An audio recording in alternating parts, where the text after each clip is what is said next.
Hi, grade 6. This is a math lesson for lesson 4-2. Lesson 4-2 is talking about something new called inverse operations. Inverse operations. Say inverse and then say opposite because it's kind of the same thing. They're synonyms.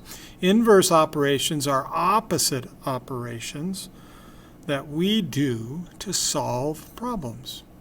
And today we're going to be doing those on a regular basis.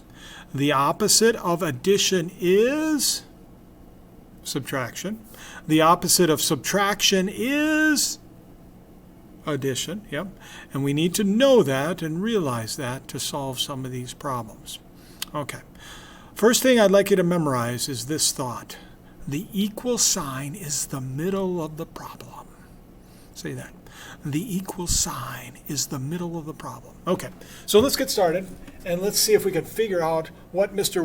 Ponko was talking about here. Our first problem is right here, x plus 2 equals 8. Remember I said that the equal sign is the middle of the problem. I'm going to write two more equal signs because I know this problem is going to take 3 rows.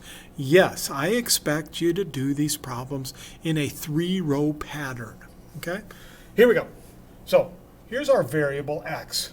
Ultimately, we want to get x all by itself down here. But right now, x is attached to this 2 by addition. Do you see that? And the 8 is over here all by itself.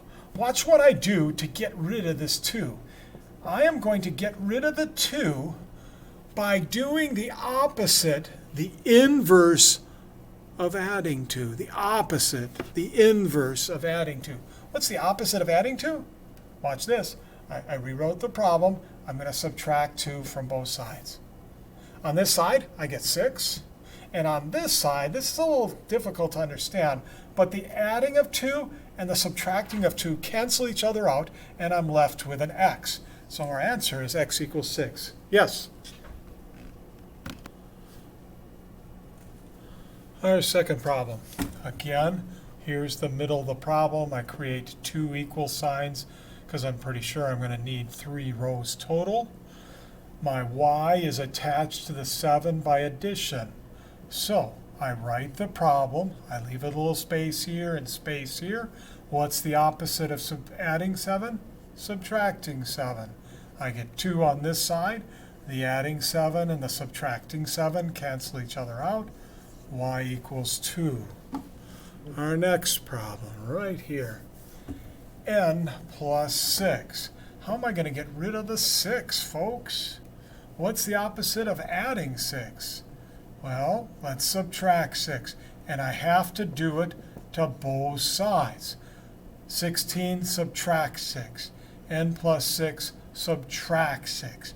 I do it to both sides, and I get 10 equaling n because this and this cancel each other out. Now let's look at this one. Notice it's a little different. So far we've all been having adding problems. Now we've got a subtraction problem. Remember, we're talking inverse operations, opposite operations. What is the opposite of subtracting 4 from the variable? It's adding 4. And I add it to both sides.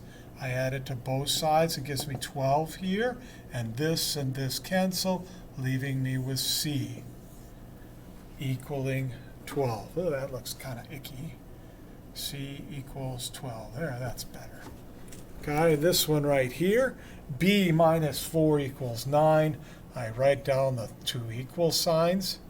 I'm thinking, what's the opposite of taking a variable and subtracting 4? Isn't the opposite of subtracting 4 adding 4? And so I do it to both sides. I get 13. This and this cancel each other out, leaving me with B there. Another adding problem. What's the opposite of adding 10 to a Q? Adding 10 to a Q. What's the opposite of that? Well, isn't that subtracting 10? Which would give me 12 equaling my Q value, because adding 10 and subtracting 10 cancel each other out again. Let's go over here. We're going to do this one first. I create my two equal signs because I know I'm going to need 3 rows. What's the opposite of subtracting 11 from a variable? The opposite of subtracting 11 is adding 11. I do it to both sides, and I get 20 equaling x. How about this one? A little bit larger numbers. That's okay, same procedure. W is attached to the 24 by addition.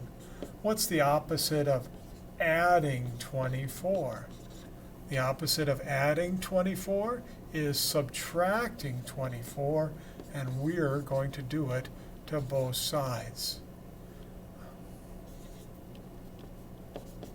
W in this case equals 48. Here's one that might look tricky at first, but it's really not a big deal. What is the variable attached to? The variable is attached to 3.5 by addition. How are we going to get rid of that 3.5? What's the opposite of adding 3.5? Isn't it subtracting 3.5? Yes, it is. And if I do that, I get 3.2 after I do the subtraction. And on this side, I'm going to be left with n because this and this cancel each other out. How about this problem right here? M is attached to 11. How am I going to get rid of that 11? The opposite of adding 11. I wonder what that is. Isn't that subtracting 11? Yeah. So I subtract 11 from both sides. And I get m over here because these cancel each other out. And over here, I'm going to have to use the subtraction rule.